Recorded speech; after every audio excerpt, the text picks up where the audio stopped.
আজকে আমরা বেরিয়েছিলাম মায়ের একটা স্বপ্ন পূরণ করতে। এই ইচ্ছাটা মায়ের অনেক দিনের, তবে শুধু মায়েরই না আমাদেরও ছিল, কিন্তু সব ইচ্ছা তো আর চাইলেই পাওয়া যায় না, তাই না? আমি তো তোমাদেরকে বলেছি পুরো পরিবারের ভার আমার আব্বা এই চাষবাসের উপরেই চালায়, আর তার উপর এই শখ ইচ্ছার কথা বলাটা অনেক সময় বিলাসিতাই মনে হয়। অনেকবার ভেবেওছি যে আব্বাকে বলি যে আব্বা এটা কিনবো, কিন্তু কি বলতো, একটা ভয় হতো যদি আব্বা কষ্ট করে ধার করে কোথাও থেকে টাকা জোগাড় করে কিনে দেয়, তাহলে তো চাপটা আমার আব্বার উপরেই পড়বে। আমরা যারা মধ্যবিত্ত পরিবারে বড় হই তারাই জানি কোনো কিছু কেনার আগে আমাদেরকে হাজারবার ভাবতে হয়, আমাদের ইচ্ছাগুলো হিসাব কষে পূরণ করতে হয়। তবুও এই ইচ্ছাটা ছিল আমার মায়ের, তাই আজ অবশেষে মনে অনেকটা সাহস নিয়ে বেরিয়েই পড়লাম সবাই মিলে মায়ের সেই অনেক দিনের স্বপ্নটা পূরণ করতে। আমরা গিয়েছিলাম মিলিটারি বেসের ভিতরে এই জিনিসটা কিনতে, কিন্তু সবাই এখানে কিনতে পারে না, যাদের একমাত্র ওখানকার কার্ড আছে তারাই কিনতে পারে। আর আমার পিসামশাই ছিলেন একজন আর্মি, তবে তিনি এখন আমাদের মধ্যে নেই। তবে আমার পিসির কাছে ওখানে কার্ড ছিল, আর এই কার্ড দিয়ে আমরা কিনবো।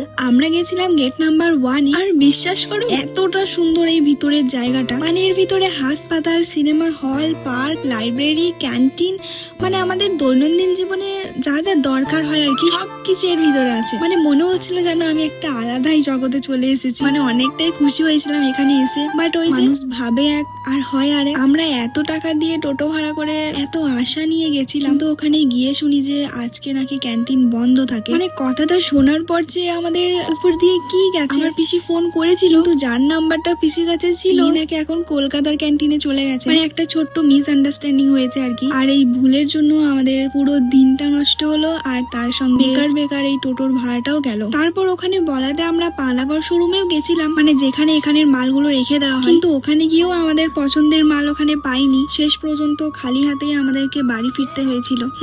আর জিনিসটা হচ্ছে ফ্রিজ। সেদিন শুধু একটা জিনিসই বেশি কষ্ট দিয়েছিল, মানে যদি না এই টোটো ভাড়া করে যেতাম তাহলে হয়তো বেকার এই ভাড়াটা আর লাগতো। তবে এই কষ্টটা সবাই বুঝবে, যাদেরকে হিসেব কষে চলতে হয় তারাই একমাত্র বুঝবে। আর হ্যাঁ, মায়ের এই স্বপ্নটা আমরা কিভাবে বাড়ি এনেছিলাম এটা থাকবে নেক্সট পার্টে।